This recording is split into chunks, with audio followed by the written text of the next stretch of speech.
안녕하세요. 네, 오늘은 고린도전서 7장 말씀을 함께 보도록 하겠습니다.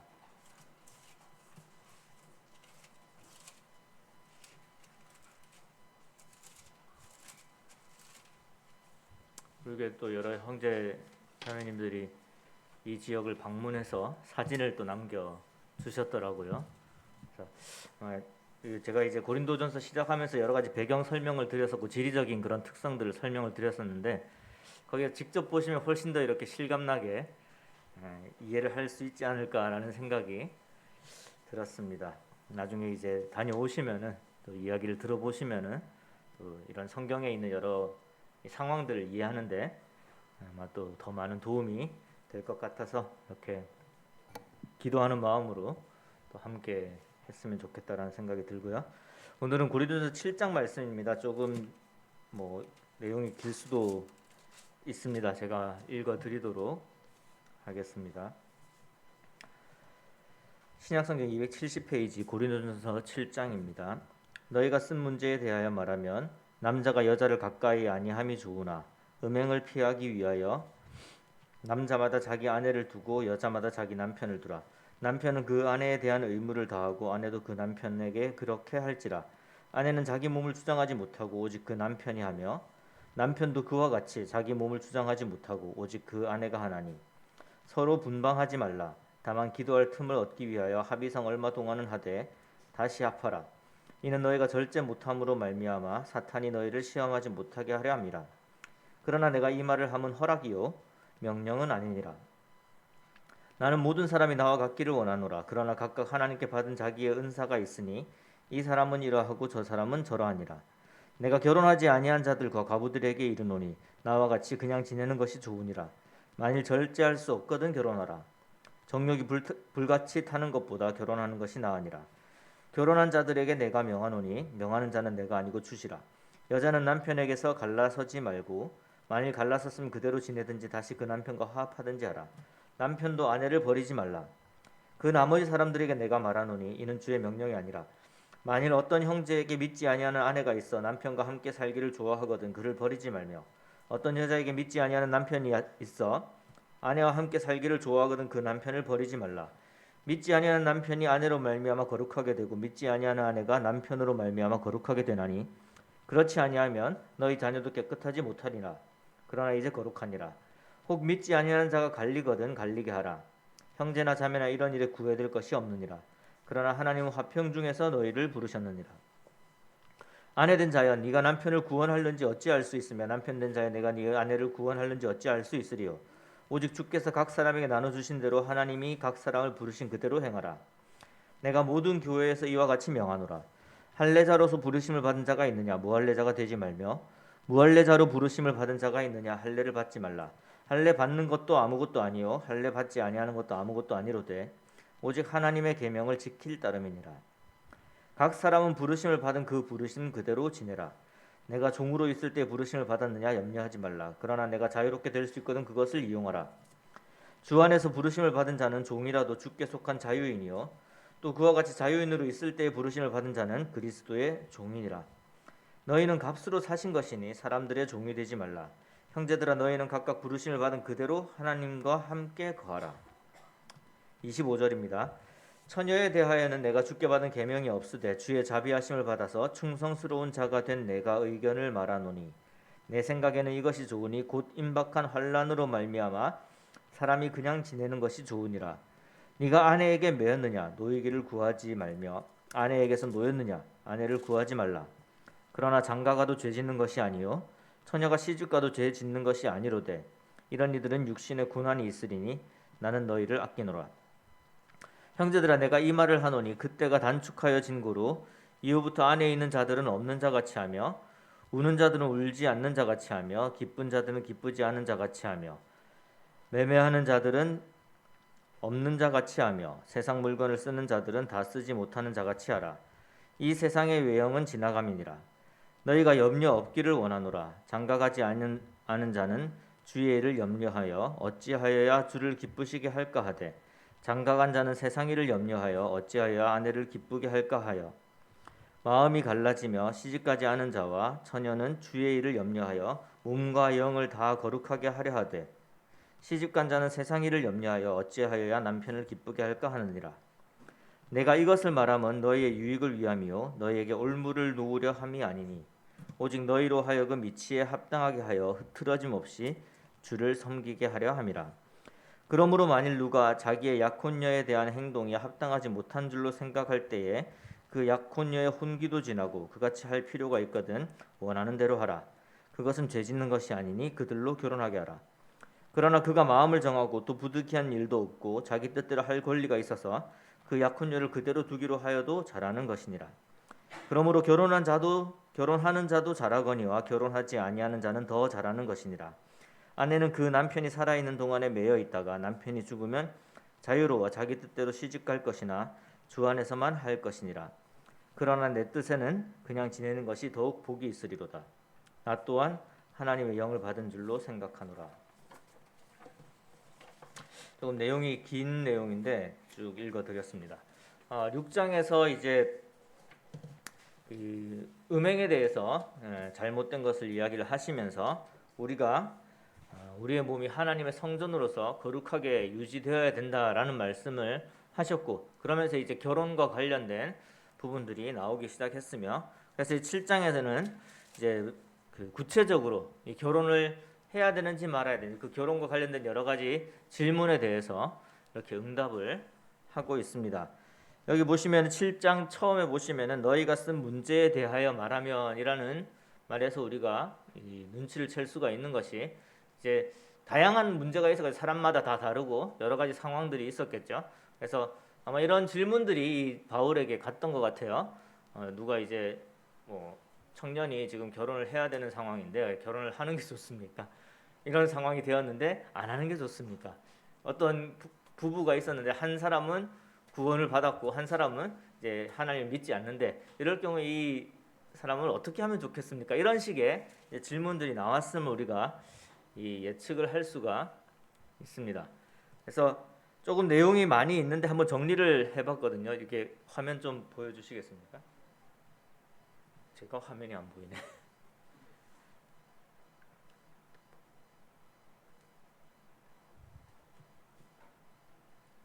좀 주세요. 사인이 잘 안 맞네요. 저도 동일한 걸 좀 봐야 될 것 같아서. 여기 보시면은 이제 몇 가지 이 사항들이 보이고 있습니다.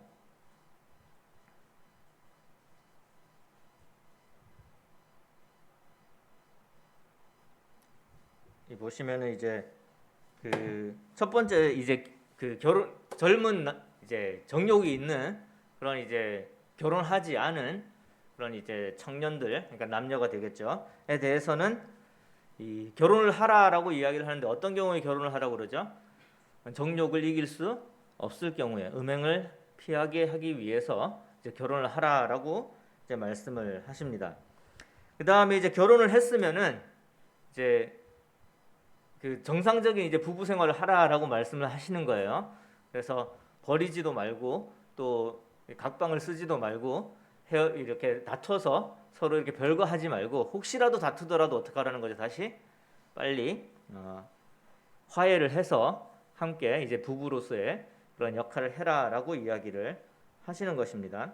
그리고 이제 그 이번에 보시면은 이제 결혼을 하게 되면은 이제 내가 아니라는 거죠. 내게 아니라는 거죠.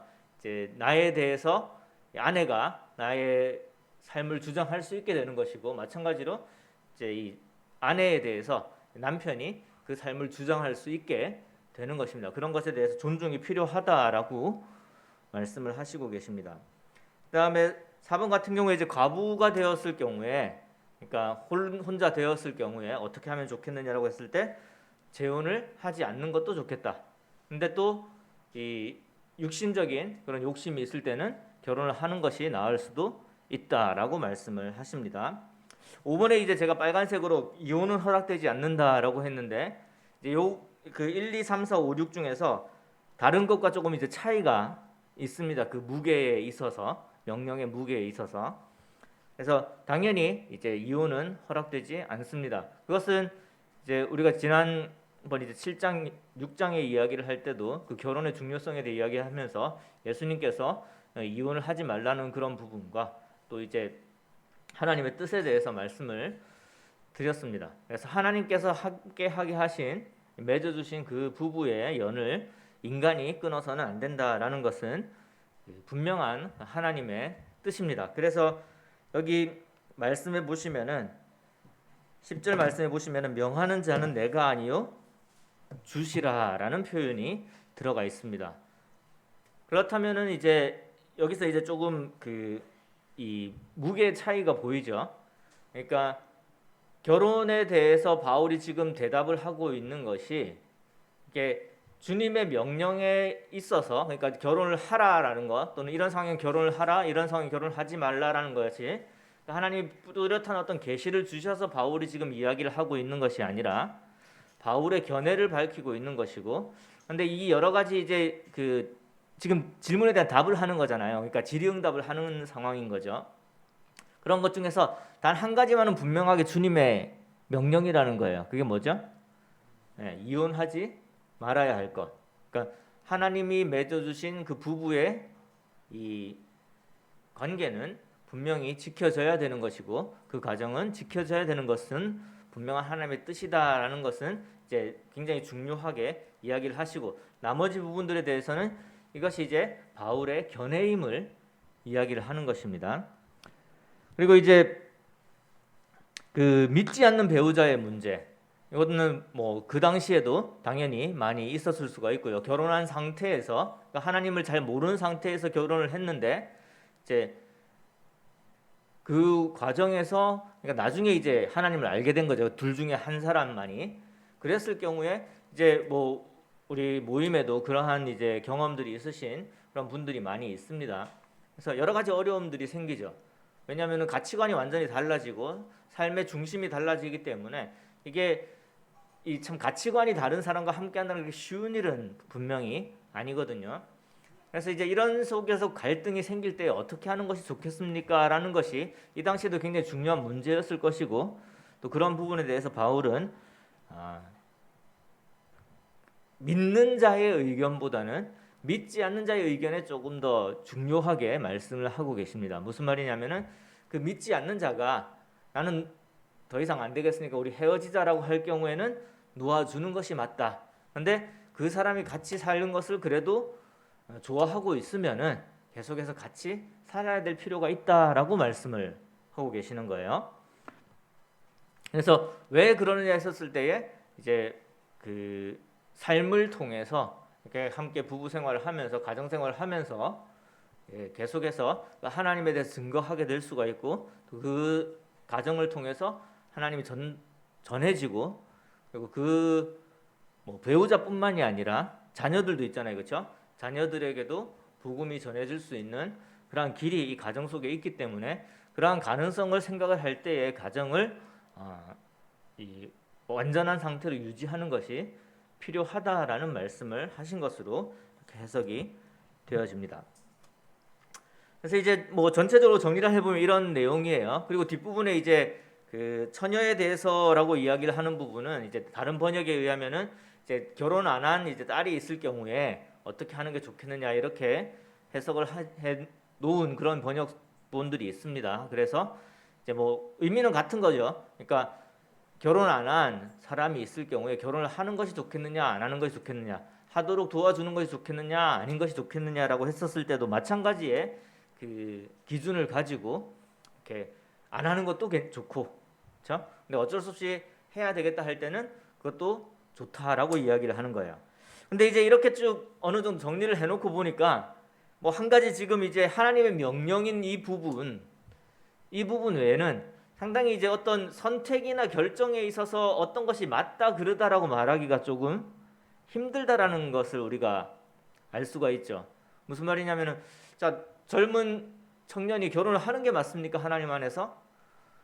읽어보면은 안 하는 게 더 나은 것 같다라는 느낌도 들고, 또 한편으로 보면은 나의 상황이나 뭐 여러 가지 상황들 고려를 할 때 해야 되나? 라는 생각이 들기도 할 것 같습니다. 그러니까 바울이 견해를 전할 때 어떤 것이 맞다라고 이야기를 하고 있는 것이 아니라 어떤 걸 제시하고 있죠. 조건을 제시를 하고 있습니다.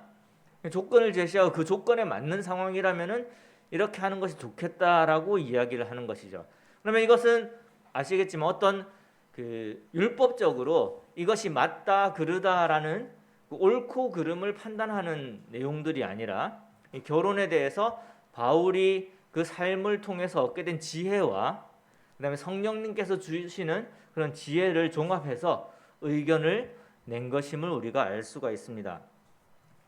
그래서 우리 여기 말씀해 보시면은 25절에도 보시면은 처녀에 대하여는 내가 주께 받은 계명이 없으되 주의 자비하심을 받아서 충성스러운 자가 된 내가 의견을 말하노니라고 이야기를 하고 있습니다. 그러니까 젊은 처녀를 결혼을 할 것이냐 말 것이냐는 결정에 대해서 이게 하나님께서 어떻게 하라라고 나에게 말씀하신 것은 없지만 그래서 내가 살아온 삶이 있고 보고 들은 것들이 있고 또 이렇게 사역한 그 기간들이 있기 때문에 또한 이제 사도의 권위도 있고요. 하나님 앞에 충성된 자로서 내가 이렇게 권유를 하는 것이니까 내 권유를 받아주면 좋겠다라는 정도의 무게로 이야기를 하고 있다라는 것입니다. 그리고 40절 마지막에 보겠습니다. 그러나 내 뜻에는 그냥 지내는 것이 더욱 복이 있으리로다. 나도 또한 하나님의 영을 받은 줄로 생각하노라. 여기서도 왜 바울이 이 고린도전서나 고린도후서를 이야기를 할 때에 어떤 중요한 진리적인 부분이나 자신의 사도권을 변호할 때 굉장히 강하게 말씀을 하세요. 근데 여기 보시면은 이게 나의 생각이고 내 말이 옳으니까 이렇게 이야기를 하는 것이 아니라 나도 또한 하나님의 영을 받은 줄로 생각하노라라고 이야기를 하십니다. 이게 무슨 말이냐면은 우리가 이 교회의 교사들이나 리더들이 이 상담을 할 때 한번 생각을 해보시면은 우리가 고민하는 많은 고민들이 이게 참 애매한 부분들이 있습니다. 그러니까 이게 죄를 짓는 거면 당연히 하지 말라라고 이야기를 할 수가 있죠. 그런데 이렇게 물어보잖아요. 형제님, 제가 어떤 자매가 좋은데 이 자매랑 결혼하는 게 옳겠습니까? 라고 물어봐요. 또 어떤 자매가 와서 반대로 이제 고민을 이야기하죠. 어떤 형제가 저를 좋아하는 낌새를 자꾸만 보이는데 어떻게 처신하는 게 좋겠습니까? 이렇게 물어볼 수도 있는 거고, 뭐 직장을 구하는 문제, 전공을 정하는 문제, 또 자녀들을 어떻게 해야 되는지 하는 문제에 있어서 이제 뭐 교사나 장로들에게 도움을 요청할 수가 있습니다. 근데 그것이 성경에서 어떤 분명한 그 명령이 있다거나 또는 하나님의 어떤 특별한 계시가 있어서 너는 누구랑 결혼하여라 이렇게 이야기하는 것이 아니라는 거죠. 그러니까 바울 같은 경우도 이 문제를 놓고 하나님께 기도를 했을 때에 이 특별한 이렇게 이야기하라라는 계시를 받은 것이 아니라 그것이 없는 상황이지만 그래도 나를 하나님께서 충성된 종으로 삼으셨고 또 교회의 지도자로서 또 리더로서 사도로서 삼으셨고 그래서 그 하나님의 영이 나에게 지혜를 주신다라는 부분을 알고 있었기 때문에 자기의 견해를 말하면서 거기 고린도 교회도 리더들이 있었을 거 아니에요. 그들이 이야기하는 것도 맞을 수 있겠지만 나 또한 하나님의 충성된 자로서 하나님의 영을 받아서 이야기를 하는 것이니까 나의 이 생각도 진지하게 고려를 해달라라는 이야기입니다. 그런데 이제 그 정도의 이제 무게감을 가지고 있다라는 것을 7장을 보면서 조금 이해하실 필요가 있다는 말씀을 드리는 거예요. 왜냐하면은 사실 지금 바울이 이야기하는 데 있어서 어느 쪽에 무게가 많이 실리는 것 같습니까? 혼자 있는 것이 낫다라는 쪽에 무게가 많이 실린 것 같습니까? 결혼하는 것이 낫다 쪽에 무게가 많이 실린 것 같습니까? 그렇죠? 아무래도 혼자 있는 것이 더 낫고 어쩔 수 없으면이라는 조건을 달아서 이게 결혼을 하는 것이 좋다라고 이야기를 하고 있습니다. 그래서 이 7장 내용만 보다 보면 우리 청년들이 그런 생각을 가질 수가 있어요. 나의 부르심이 여기 이제 부르심대로 살아가라는 말씀이 있으니까 나의 부르심이 이 독신의 은사이신 것 같다. 독신의 은사인 것 같다. 그래서 혼자 살면서 결혼 안 하고 주님을 섬기겠습니다. 이렇게 이야기를 하면서 여기에 말씀들을 이제 많이 인용을 하거나 또 여기에서 이제 많이 위안을 얻게 되는 경우를 볼 수가 있습니다. 근데 지금 이 바울이 이 고린도 교회의 편지를 받고 이러한 이 글을 쓸 때 제가 처음에도 이제 고린도전서 말씀을 드릴 때 말씀드렸지만 여러 가지 상황들, 그러니까 시대적인 상황이나 뭐 지리적인 상황들, 그 문화적인 상황들을 고려해서 봐야 된다라는 말씀을 분명히 드렸었고, 여기 이제 7장의 내용에서도 그러한 부분들이 드러나 있음을 우리가 볼 수가 있습니다. 일단 첫 번째로 대도시로서 그 말하자면 이제 소돔과 고모라 같은 굉장히 이제 문란한 사람들이 많이 모여 사는 그러한 도시로서 고린도에 살아가는 그러한 사람들이 과연 그 여러 가지 유혹을 이겨내고 정말 하나님을 잘 섬길 수 있느냐 하는 부분에 있어서 하나님을 섬길 수 있으면 좋겠지만 그렇지 않은 경우에는 결혼을 통해서 그러한 여러 가지 음행의 문제를 피하고 정욕의 문제를 피하고 하나님을 섬길 것을 이야기하는 거예요. 그러면 이 기준이 뭐냐 하면은 앞에 이제 그 교회에 죄가 들어왔을 때 교회가 어떻게 되냐라는 부분 이야기했었고요. 그 다음에 각 사람이 하나님의 성전으로서 어떠한 거룩한 삶이 되어야 되는지를 이야기를 했었단 말이죠. 그러니까 그런 연장선상에서 우리가 교회의 건강함과 그다음에 개인의 그런 거룩함을 유지할 수 있는 방향으로 지금 결정을 하라라고 이야기를 하는 거예요. 그러니까 결혼을 하라라고 명령하는 이 결정이 중요한 것이 아니라 왜 결혼을 해야 되느냐 하는 부분이 중요한 것이죠. 결혼하지 않는 부분에 대해서도 어떤 것이죠? 내가 하나님의 일을 충실하게 다 할 수 있다면은, 그러니까 다른 여러 가지 유혹에도 불구하고 그것을 이겨낼 수 있고 그것에 아무런 영향을 받지 않을 수 있으며 그래서 하나님의 일에 완전히 충성될 수 있다면은 독신으로 살아가는 것도 괜찮다라고 말씀을 하고 계시는 거예요. 믿지 않는 배우자에 대한 문제도 마찬가지죠. 내 기분이 어떠하느냐, 내가 어떤 것을 원하느냐에 초점을 맞추고 있는 것이 아니라 그 가정을 통해서 하나님의 역사가 일어날 수 있는 부분들을 염두에 두고 그 믿지 않는 배우자의 입장에서 어떻게 결정하라라고 이야기를 하는 거예요. 그러니까 답을 정해놓고 이렇게 하라라고 말씀하고 계시는 것이 아니라 이러한 상황에서 하나님의 복음이 전해지는 부분에 초점을 맞춰서 결정을 하라라는 것이죠. 그러면 이 바울이 지금 그 마음속에 가지고 있는 그런 이 해답을 제시하는 그 자세에 있어서 우리가 배워야 될 부분이 무엇이냐 하는 것이죠.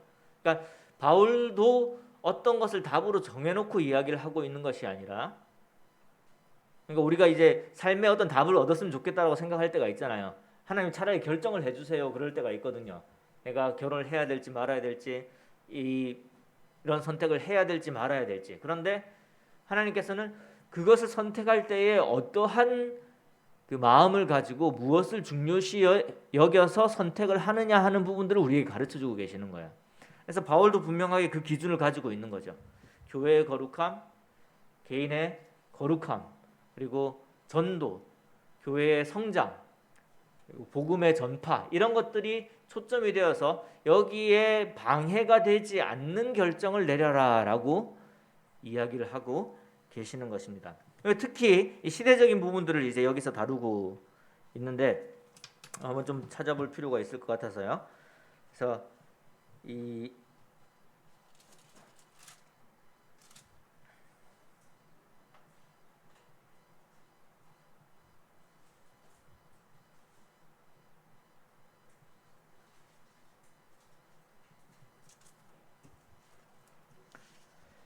누가복음 21장 21절에서 23절 말씀을 한번 찾아보도록 하겠습니다.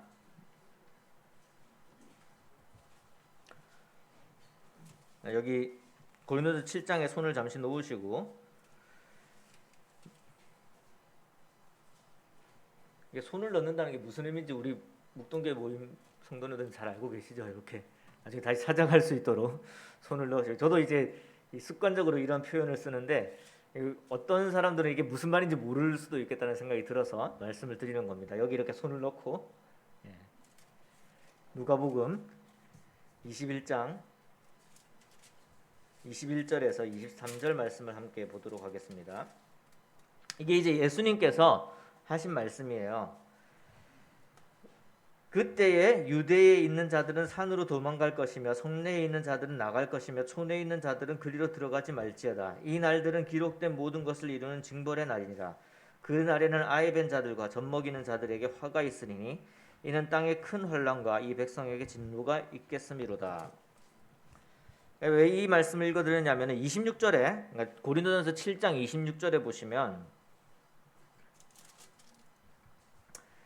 내 생각에는 이것이 좋으니 곧 임박한 환난으로 말미암아 사람이 그냥 지내는 것이 좋으니라라는 표현이 있습니다. 이 당시 이제 초대 교회 당시에 이 주님의 다시 오심에 대해서 어느 정도의 이 긴박함으로 살았는지에 대한 이야기거든요. 그러니까 바울도 이런 표현을 쓰죠. 임박한 환난이라는 표현을 씁니다. 임박한 환난이란 건 무슨 말이죠? 예수님께서 말씀하셨던 그 환난의 시기가 임박해 있다. 그러니까 즉 바로 앞에 놓여 있다라는 말씀입니다. 그래서 이 당시 이제 그 사도들의 믿음이 그들이 이제 죽기 전에 주님이 오실 거다라는 그런 생각을 가지고 있었어요.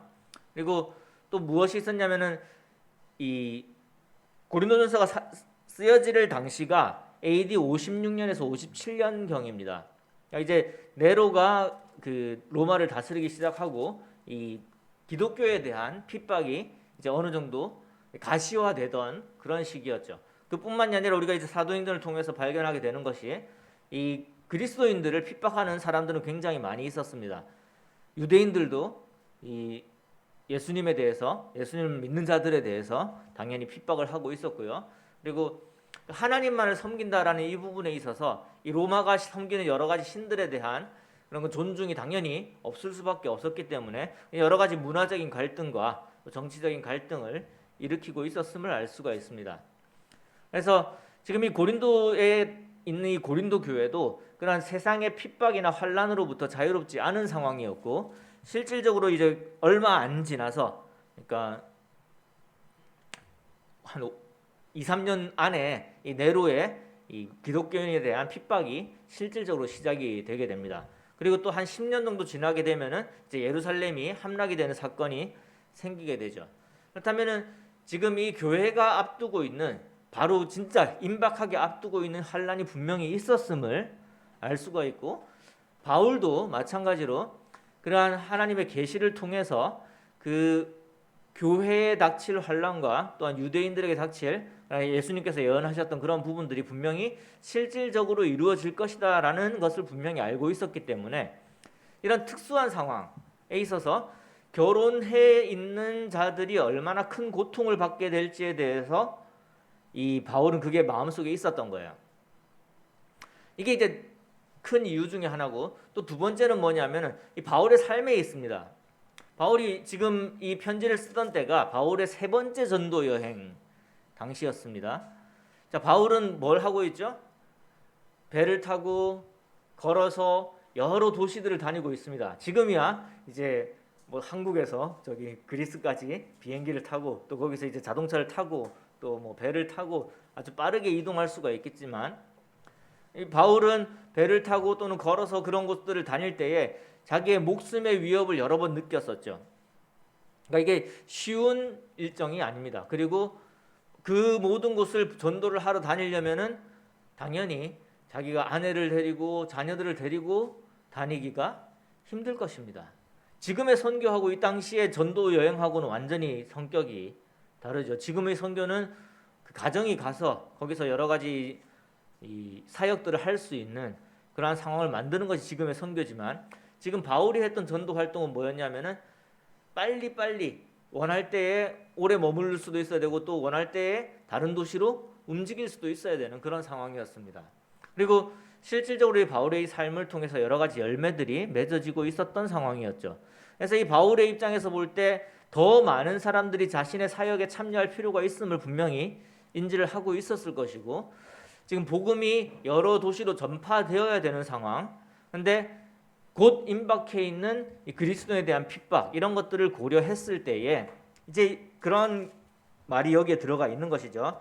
이런 것들을 고려했을 때에 아직까지 결혼 안 한 그런 이 그리스도인 청년들에 대해서는 어쩌면은 결혼을 해서 그러한 그 환란 속에 들어가고 여러 가지 걱정 속에 들어가는 것보다 지금 내가 걸어왔던 길에 하나님의 뜻이 분명히 있음을 보여줌으로써 그들도 이 자신의 사역과 예수 그리스도의 복음이 전해지는 그 사역에 동참하고 교회가 확장되고 교회의 일을 하는데 동참할 수 있기를 원하는 그런 마음에서 이러한 충고들을 했음을 이 말씀을 통해서 발견할 수가 있습니다. 그래서 어떤 상황에서 어떤 결정을 내려야 하는 부분에 있어서 이 더 지혜롭고 더 이 시대를 잘 보는 그런 이제 비전을 가지고 있는 사람들의 충고를 받는 것이 그렇게 중요한 것이죠. 바울은 하나님의 그 영을 통해서 앞으로 있을 일에 대해서 그리고 하나님의 뜻에 대해서 분명한 그런 그 기준들을 가지고 있었어요. 분명한 기준들을 가지고 있었고, 그래서 어떤 결정이 정해져 있는 것은 아니지만 적어도 그 결정을 하는 데 있어서 하나님의 여러 가지 지혜들을 사용하는 방법을 알고 있었던 것이죠. 그래서 이런 충고를 내릴 수가 있었던 것입니다.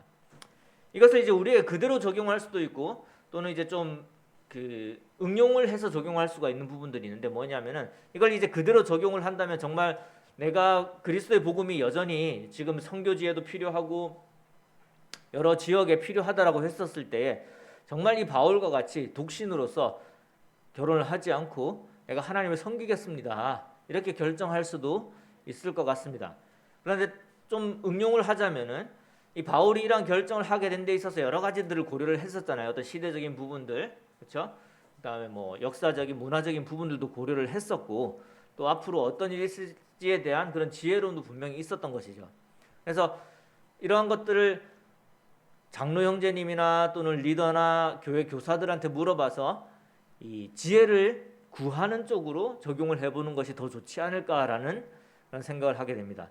무슨 말이냐면은 바울에게도 하나님의 영이 있었고 그에게 지혜를 주신 것처럼 지금 말씀을 읽고 또 사역을 하고 또 오랜 기간 동안 그런 부분에 대해서 상담을 하셨던 그런 분들에게 지혜를 구한다면은 그때 바울에게 지혜를 주셨던 하나님께서 동일한 지혜를 주실 것이고, 그것을 내가 받아들이냐 받아들이지 않는다고 해서 그게 죄를 짓는 건 아니잖아요.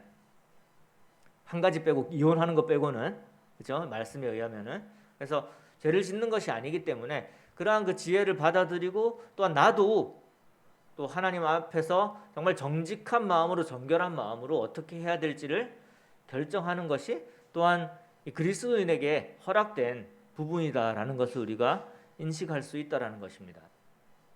그래서 전체적으로 그 성경의 전반적인 부분에 있어서, 그리고 이 당시에 이제 그리스도인이나 유대인들에게 있었던 믿음은 바울과 반대되는 내용이에요. 무슨 말이냐면 아까 말씀드렸지만 바울은 결혼하지 않는 것이 결혼하는 것보다 좀 더 낫다라고 강조하고 이야기를 하고 있는 것이고 비중을 두고 이야기를 하고 있는 것이고, 근데 성경의 전체적인 내용, 우리가 저번 시간에 찾아봤던 그 하나님의 명령에도 하나님은 가정을 통해서 이제 남자가 여자를 만나서 가정을 이루고 그 가정을 통해서 하나님을 섬기는 가정을 가지게 되고, 또 유대인들의 그 문화도 그러했었죠. 그들이 복을 받는 것 자체가, 하나님의 복 자체가 그들의 땅과 그들의 자손에 있었거든요. 자손이 많아진다라는 것이 복이라고 했었을 때에 당연히 결혼을 해서 자녀를 낳는 것이 이게 이제 하나님의 뜻이다라고 분별하기에 분명한 이유가 있는 것입니다. 그런데 바울이 이렇게 이야기를 하게 된 것은 바울에게 지혜를 주시고 또 계시를 주셨던 하나님께서 이제 바울의 지혜를 사용하셔서 그 당시에 이 고린도 교회에 이러한 충고가 필요하지 않겠느냐 해서 그들에게 이제 경고를 해 주시는 부분인 것입니다. 그래서 이거를 이 청년들이 그래서 내가 결혼을 안 하는 게 더 나을 수 있겠구나라는 판단을 하라라는 쪽으로 이 말씀을 보시기보다는 바울이 이렇게 이야기를 했었을 때 바울이 그 하나님이 주신 그 지혜를 사용해서 이런 충고를 한 것이다. 자세히 보니까 하는 것 안 하는 것이 중요한 것이 아니라 왜 하기로 했는지 왜 안 하기로 했는지 중요한 것이다 라는 것을 깨달으시면 좋을 것 같아요. 그래서 청년들이 나는 이 말씀에 힘입어서 나는 결혼을 안 하겠습니다. 근데 결혼을 안 했는데 여전히 하나님을 위해서 더 많은 시간을 쓰지 않는다면은 이 바울이 이야기한 이 교훈에 어긋나는 거잖아요. 바울은 마음이 뺏기니까, 아내한테 마음이 뺏기고 힘들어하니까 그 시간을 하나님에게 마음을 쓰는 시간으로 써라라는 의미로 독신이 좋다라고 이야기를 하신 것이지, 나는 내 마음대로 사는 게 좋으니까 독신으로 살래라고 결정하라고 말씀하신 것이 절대 아닙니다. 또한 그 바울의 생애를 생각할 때 자신의 그 사도로서 독신으로서 살아가는 사도로서 그의 삶이 정말로 하나님께 드려졌기 때문에 사실 독신에 대해서 좀 변호하는 듯한 인상을 많이 받게 되는 거죠. 무슨 말이냐면은 내가 독신으로 살아가려고 결정을 한다고 했었을 때에 적어도 바울 정도의 삶은 살아야지 이 하나님 앞에 할 말이 있지 않을까. 그렇죠? 그래서 제가 청년들한테 가끔 그럽니다. 그 결혼을 하면은 자녀를 낳고 그 자녀가 이제 그 복음을 받아들이면은 결국 이제 전도가 되는 거 아니냐. 그러니까 뭐 저도 뭐 큰 소리 칠 입장은 아니지만 그래도 혹시라도 딸이 이제 주님 안에서 결혼을 해서 이제 자녀를 또 낳게 되고 그 자녀가 또 자녀를 낳게 되면은 그래도 나를 통해서 하나님을 알게 되는 하나의 그 큰 가문이 생길 수 있다는 걸 예상할 수가 있잖아요. 그래서 이제 청년들한테 그렇게 이야기를 하는 거죠. 가정을 이루어서 자녀를 낳고 그 가문을 이룰 정도의 그 정도의 전도를 하면은 결혼 안 하는 것도 괜찮지 않겠느냐. 근데 그게 안 될 것 같으면 결혼을 해서 올바른 가정을 만드는 것이 더 좋지 않겠느냐 이렇게 충고를 합니다. 그러니까 내가 결혼을 하느냐 안 하느냐가 나는 결혼 안 하도록 태어난 거야 또는 결혼하도록 태어난 거야 이것을 찾아내는 것이 아니라 나의 삶을 통해서 하나님께서 어떤 일을 이루실 것인지를 생각을 해서 올바른 그 판단을 하고 또한 지혜로운 그런 그 선배들을 통해서 조언을 구하고 그런 것을 통해서 결정을 하시면 좋을 것 같습니다.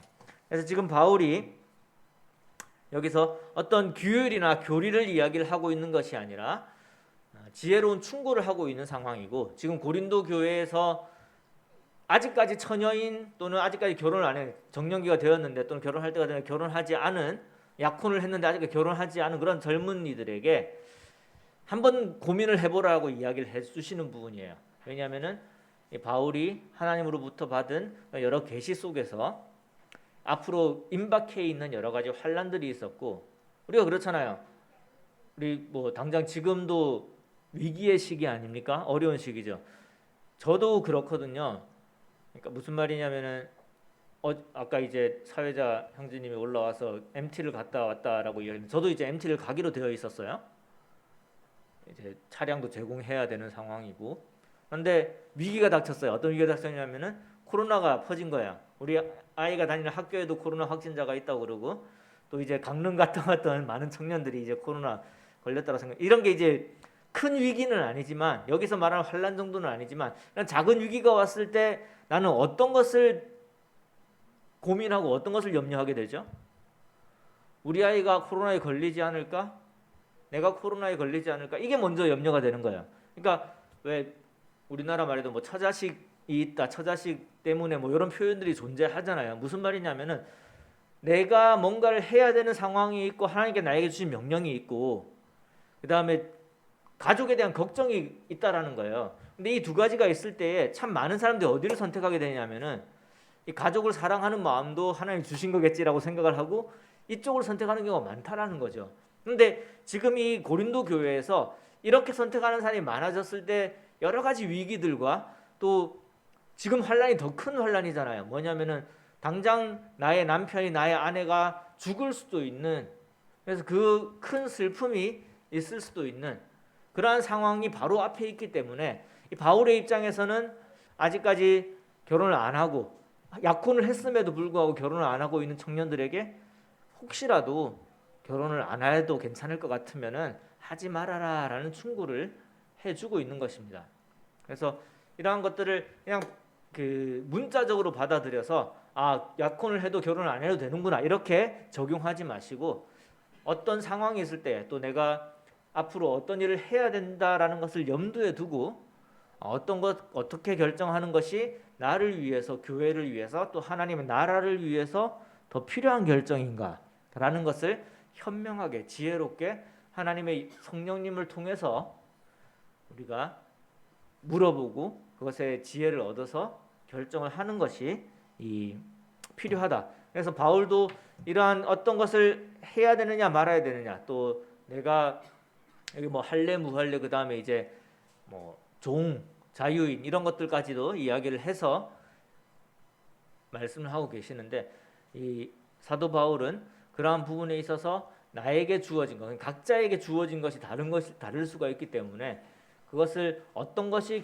어떻게 결정하는 것이 중요하다기보다는 왜 그런 결정을 내렸는지에 초점을 맞추고, 그리고 좀 더 지혜로운 자들이 있다면 그들의 충고도 받아들일 것을 이야기하는 것으로 7장을 이해하시면 좋을 것 같습니다. 그래서 조금 내용이 길기도 하고 또 조금 이제 이거 그래서 하라는 거야 말라는 거야 이렇게 혼동이 될 수도 있는 부분들인데, 분명한 것은 이 동기가 어떠한지를 중요하게 생각했다라는 것. 그리고 그 동기는 교회와 예수 그리스도의 복음에 초점이 맞춰져 있다라는 것을 기억하신다면은 이런 말씀들을 받아들이는 데 있어서 어려움이 없을 것 같고, 또 이런 것들로 가지고 다른 사람들을 판단하지 않아도 될 것 같습니다. 이상입니다.